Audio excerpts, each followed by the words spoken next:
Welcome back to Yang Daily. Lots of news, lots of articles, and a hashtag, oh my. Let's dig in. First off, the gang will be not really but kind of trending hashtag May the 4th be with you, BI, which I really like. It's important that we have a laid back, funny hashtag every once in a while to keep morale up and show people outside of the gang that we have a chill side. Yang tweeted that there are now 70 congresspeople supporting Tim Ryan and Ro Khanna's basic income bill. Now, I'm slightly skeptical of this number because I don't know the source, and the bill officially only has 28 co-sponsors right now on Congress's bill tracking site. That said, if this is true, then it's pretty huge news and something to be excited about. Remember when I was complaining about us only having 7,000 signatures on our UBI petition, while Germany got 460,000? Well, while that was true, I was also kind of looking in the wrong place. While our newest petition has rather floundered, our older petition on change.org has broken 1 million signatures. Now that is on the scale that we need to make an impact. That said, we still need to push it higher. I think we should focus on this one and get it as big as we possibly can to make a point to Congress that the world and the people demand UBI. So please do all that you can to share the link below everywhere you can, particularly outside of our UBI bubble. Everyone needs to be aware of this and participate if we want to force change on our stagnant government. And good job getting it this far, gang. Proud of you. A very amusing article came out recently regarding Lindsey Graham throwing a fit over laid-off workers not wanting to return to work due to making more on UI than they would at their job. It's amusing because we warned that this would happen. It's like the welfare trap, only worse. At least with the regular means-tested welfare trap, you just gain nothing from employment. In this case, people are actually making more for not being employed, so you would lose income for being employed. They really dug this hole themselves and walked right into it, even though we told them what would happen. With that said, and this is going to make me throw up a little bit in my mouth, Lindsey Graham is right. Oh Christ, that's unpleasant. He's right that this is a perverse market incentive. That is why he should have supported UBI instead. A $600 per week UBI would have provided the same benefit to the unemployed and provided hazard pay to the employed without penalizing employment, without excluding people in need, without delays and bureaucratic errors. It's not too late to fix it, Congress. Pass the UBI and repeal the UI bonus going forward, and you can have your cake and eat it too. I really think that we should leverage this to convince Graham to support UBI. He's really upset about it. He clearly wants people to work. This case should make it clear to him that UBI is a superior alternative to targeted aid like welfare, and that it does not disincentivize employment in the way those do. I think we should have a messaging campaign aimed at him to that effect. Who's in?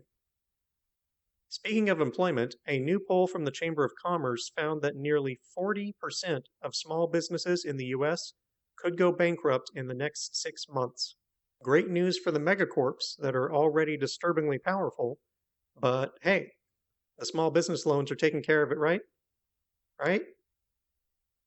Politico put out an article, again studying past economic crises and the responses to them. What struck me was that it compared the responses between World Wars I and II, and here's an excerpt. Quote, "The second way US leaders can learn from the past is to avoid the blame game. Led by French President Georges Clemenceau, I don't know. The shapers of the post-1919 order were fixated on blame, forcing Germany to accept war guilt, make territorial concessions, and pay reparations. These terms sowed resentment that fueled the Nazis' rise to power. By contrast, the architects of the post-1945 order focused on the future, committing to rebuild Germany into a thriving democracy. Notwithstanding the fact that Germany was more obviously at fault for starting World War II than it had been for starting World War I. The Germany of today, a liberal exemplar and staunch US ally, is testament to the wisdom of that policy." End quote. Cue Trump rebranding it the China virus and calling for sanctions as punishment. Yeah, here comes World War III. Here's another quote. It takes extreme moments for leaders to accept that the old order is broken and summon the will to forge a new one. Now that extreme moment is here, and US leaders have an opportunity that typically comes around just once or twice in a century.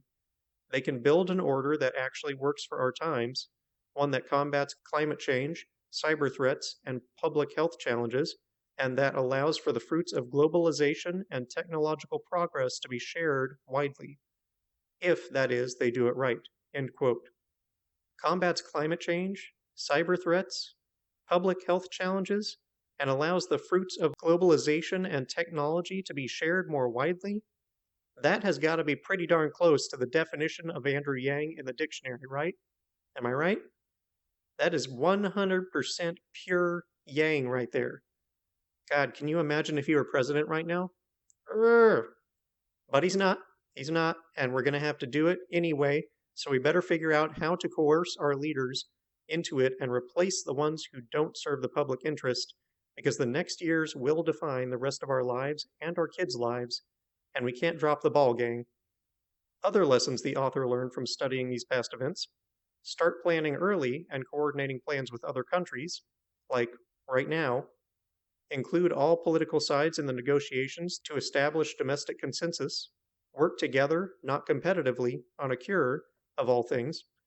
And one more suggestion, quote, the United States and its allies in Europe and Asia should come together to form a Council of Democracies, expanding collective defense beyond the military realm to counter subtler menaces such as election meddling, disinformation, and financial coercion.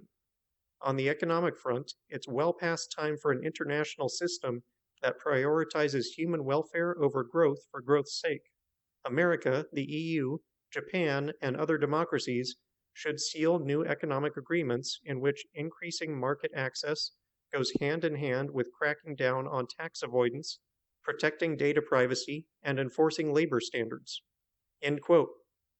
An international agency to police democratic rights, for example, and integrity of information is actually pretty intriguing to me. Imagine getting sanctions imposed if one party or the other gerrymanders districts or something. Might be something to that. After all, it's a lot easier sometimes to see what's going on from outside of the country than from within it. And if a corrupt government starts stripping away democratic rights from its citizens, it might not be within that nation's powers to stop it from within outside of a bloody coup. So, yeah, maybe it would help to have outside help. In a recent New York Times article, Chris Hughes argued for the need to enact a permanent UBI to provide resiliency to the economy, which is cool. But what's notable is that he doesn't just say it should be passed, he proposes that the Democratic Party should run with it as their premier policy in the general election. Now that is progress. If even the New York Times is fully promoting UBI, you know it's big time. Basic Income Quotes posted a clip I've seen before of Scott explaining how J.K. Rowling wrote Harry Potter while on welfare without a work requirement, and that a work requirement and other restrictions, like attending classes on money management, likely would have denied her from writing the story that became a sensation the world over. It fits in with what I've been thinking a lot about lately, which is that work is a subjective thing that we talk about all the time, but whose definition none of us agree on, and very few of us have considered deeply. For instance, at what point did Rowling's writing effort turn from hobby to work? When it became profitable? When it took on the goal of profit? When it became something to be distributed? When it turned from pleasurable to a task to be completed? Right from the start, when she exerted effort on it? Or even before that, when she was learning the things that would inform her book, such as taking writing classes, keeping a journal, reading books and watching shows and movies that gave her ideas? Does the book retroactively make those efforts work as well? Or were they always work because they had the potential to inform her in the future? Anyway, I'm not trying to get too philosophical here, but the point is, any effort to distinguish between what is work and what is not, or what work is valuable and what is not, seems to me a hopeless endeavor. If you were to try and track everything that led her to write that book, you couldn't do it. And who is qualified to say when the effort became valuable?